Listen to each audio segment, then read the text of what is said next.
Hello, this is HC Bailey, and welcome back to Let's Play Chrono Trigger! Since last time, I made a few changes here. First things first, let's take a look at the settings menu here. Yeah, I changed the background here, I added the status bars to the battles, some people suggested that. And I changed the background, or the window design here. You can see the background there. I think it makes it a little easier to read, so let me know what you think. Also, off-screen, I got a bunch of silver points from this mini-game here, so that way we can spend them at these mini-games here. So, let's talk to this guy. Kefka, is that you? But anyway, we got 3 games we can play here. I'm going to play the 10-point mini-game first. Basically, you got 3 guys here. Star Wars? No. Is Piet from Star Wars? I don't know. But in general, what I like to do is focus on one character, and then... well, there we go. We got it. They'll move around like that. Focus on one character, make sure you know where they went, and then if that's not the character he chooses for you to find, then you got a 50-50 chance of picking one of the right ones from the other 2. Let's go for the 80-point game. A lot of people requested that I do this, so I will do this for the LP, the 80-point game here. Got 3 monsters here, and there's a little blue light in the middle there. Or sandbags, or whatever you want to call them, I don't know. Wow! That's rather grim. So anyway, the trick to this minigame is I like to hit the middle one first, just knock him out right away. And there we go, easy enough. What, you're just gonna give me your cat? I don't want to deal with the strays. You guys take the cat. Oh yeah, and this guy is Norstein Beckler, just so you know. So remember him for later, viewers. Let's see if I can beat my old time. That'll be pretty hard to beat, but yeah, I'll just skim through all this stuff.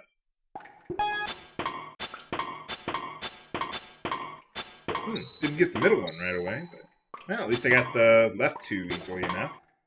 Come on, I almost got him! Yeah, just throw him right into the pillar of flames there. Oh, okay. So yeah, after you get the second cat, every subsequent time you play the minigame, you get cat food. And from what I understand, every time you re-enter the fountain area, your cats will eat some of that food, or breed. Hey Mom, how's it going? Oh, well, her name's Marley, or Marl, however you want to pronounce it. I kind of prefer Marley myself. Yeah, it's just your imagination. But, I'm glad you approve of her. Got Marley in my party. I'm gonna go upstairs and then show her my party. No. But yeah, we got that Poyoza doll there. It plays some music, and, well, there's the cat food. Let's, sleep with Marley, and then we will move on. There's some other areas I want to explore here. One thing I also did was I changed the text in the title card in the upper right there, just to kind of make it stand out a little less, actually. Kind of make it match the Chrono Trigger title.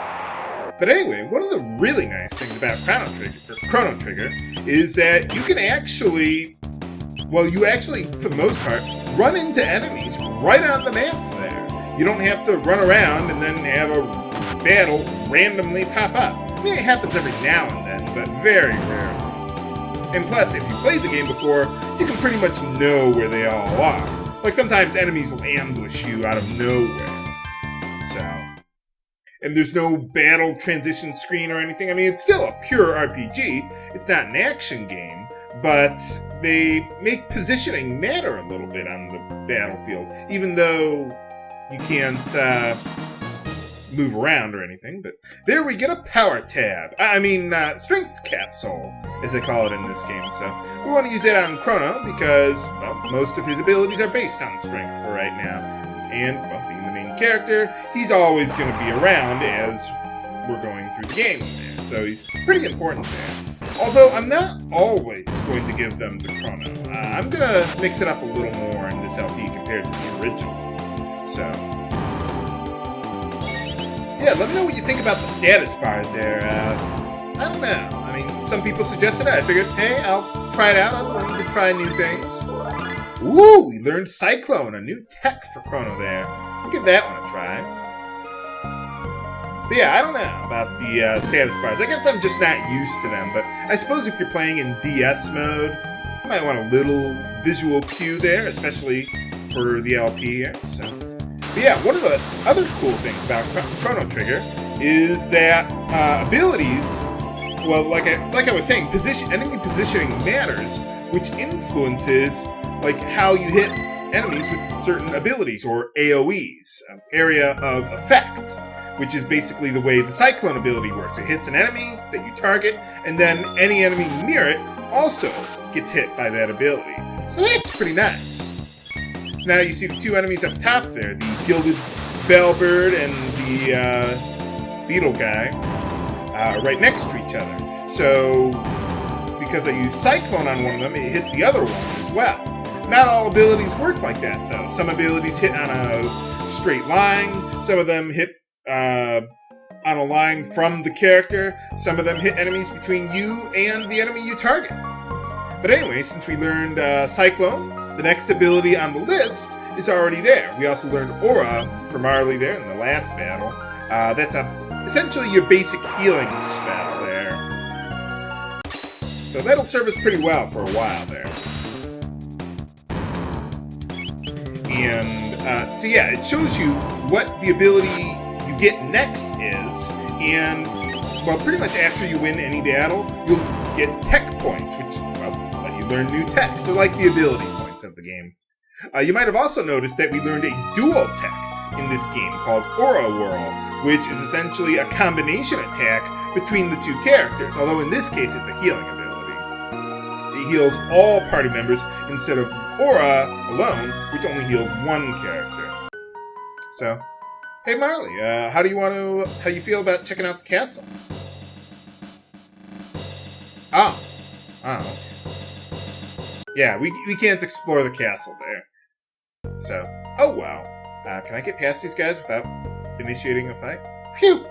Yeah, that one's usually a little tricky for me. And now, as you can see, as I'm going back through the forest here, you can avoid combat just, well, by avoiding running into the enemies. So, that's pretty nice. See, I'm just trying to fill out my map a little bit here, but I think I did a pretty good job there. It's not like Final Fantasy IV DS, where you actually get a reward for filling out your map there. So, oh, there was Zenin Bridge there. Well, you know what? I'll hit it up on the way back. Don't worry about it. I will show it though. But well, let's check out the village of Por, or is it Poré? I don't know. I'm gonna call it Por. I think the E is silent. It's not French. But anyway, as long as we're here, one thing I want to do while I'm here is get the bronze armor for Chrono there. You could skip that if you want to. So, let's see, we could get another bow for Marley, or more armor for her. I'm not going to do that, but you can if you want. But yeah, you could find a chest later on that does contain bronze armor, but I don't want to get that chest. And I'll explain why when we get to that. Well, okay, I'll just tell you. It becomes something better later in the game, let's put it that way. Sure, I'll buy your overly expensive beef jerky. Fiona, huh? Oh, man. If only there were a way that she could have succeeded, but sadly, there is not. If only there were an item that would restore the forest. Yeah, let's go for something upbeat. Yeah, kick ass! I'm just gonna sit here listening to this for a while. Dance to the music, viewers. Okay, that's enough of that. Enough screwing around. I like talking to NPCs if they have something interesting to say. Oh yeah, those guys. I think they're back on the Zenin Bridge that I just passed up there. I'll, yeah, like I said, I'll hit that up on the way back. Some people were saying H.C. Bailey. That's not actually her hair color. The lady's there. That's just her, like she's wearing a shawl or something. But anyway, if you talk to the mayor here, and you act like a chicken, well, you get a little money, and you can do that, I think, unlimited times. Not that it's a very efficient way of making money, but, well, it's there. Man, these kids don't seem to like their parents. Oh, well. It's too bad their ancestors didn't teach them the value of kindness and respect. But anyway, yeah, it's kind of hidden there, but you get a shelter. That's basically like the tent or the cottage of the game. You use it at a save point, and it'll restore all your HP and MP. So you want to hold on to those, or save them for later. Well, let's go check out the ferry. Why not?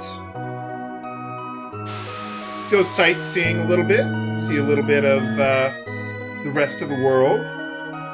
We can't get to the other continents, though, like the one that Melchior was talking about, but oh well. How are we going to get to Truce? You know, you'd think that would be a very inefficient way of getting stuff up to Truce. I mean, wouldn't it just be faster just to walk it up there? I mean, it's not like it's a river where you can just deliver goods like that. But, well, whatever. Whatever works for you guys. Okay, yeah, let's go take a look at that Zenon Bridge. It's a little tricky to find here, but if you just stop right on the bridge there at the entrance or the exit, well, you can talk to some people here. They, just talking about the fair. Mirth. Girth? No, mirth.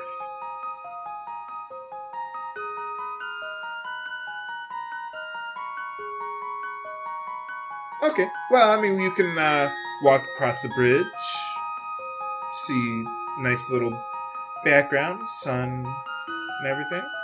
I like that. Okay, yeah, let's move on. Enough screwing around, H.C. Bailey. I hope the cats don't eat all the food while I'm there. But, you know, I should rest up at home first.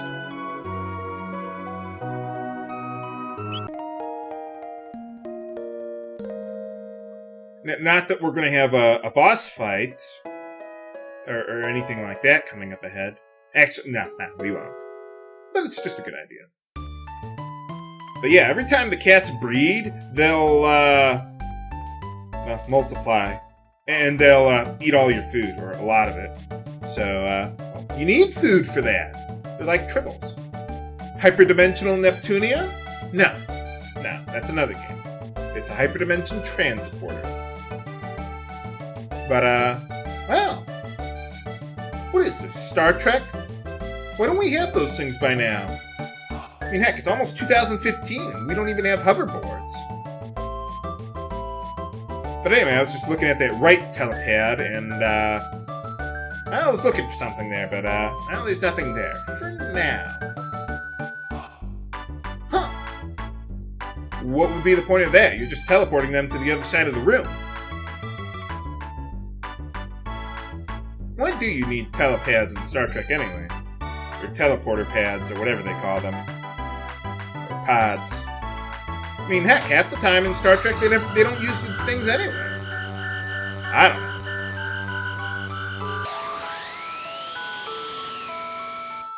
Did it work? Hey, alright. Thank you for putting your life at risk for me, Chrono, to prove that my invention works. That was rather risky. My inventions never work. That's why I was so willing to put your life at risk, Chrono. Better you than me. Yeah, that looks fun, having my body disassembled atom by atom. Oh, well, I just found her on the street. I wanted to show her my parky. Now, that was another game, viewers.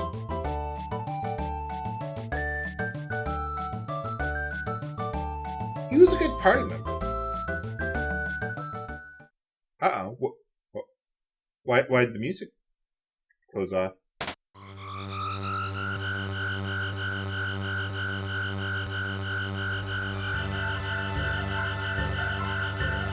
What's with the music? Why are your breasts glowing? I wish my girlfriend's breasts glowed like that, but they don't. Oh well. She has green hair, so that's good for me.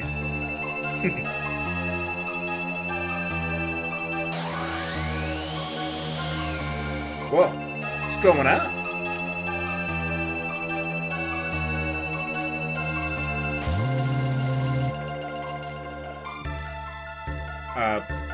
Lucca?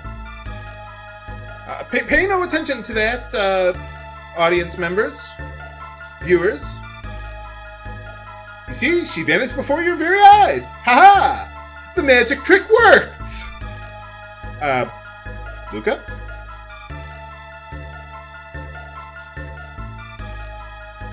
Nuts. Huh. What about the pendant? What can we do now? Can we rescue her? Where did she go? Find out next time on Let's Play Chrono Trigger! This is HC Bailey, signing off. Have a good day!